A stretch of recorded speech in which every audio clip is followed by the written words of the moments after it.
Welcome to our Learn Kinyarwanda YouTube channel. If you ever struggle to shop while you are in Rwanda, don't miss today's video because we are going to be teaching you common food, drinks, and snacks in Kinyarwanda. Enjoy the video. Umuceri, amakaroni, ibirayi, ibijumba, imyumbati, igitoki, amateke, akawunga, ifarini, umunyu, isukari, amafi, inkoko,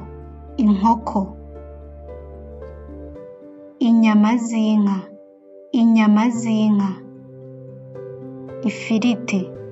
ifiriti, amagi, umugati, sambusa, burete, sosiso,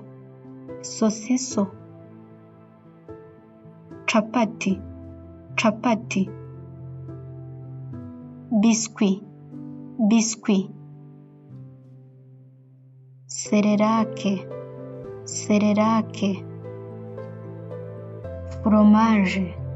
fromage, cake,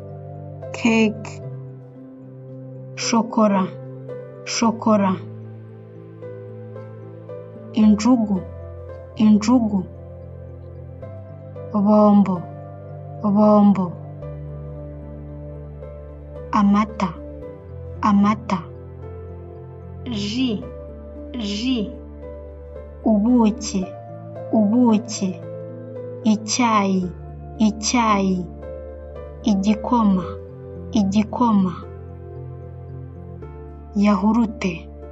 yahurute. Thank you for watching this video. If you enjoyed, please subscribe and comment whatever you want to learn in the next video.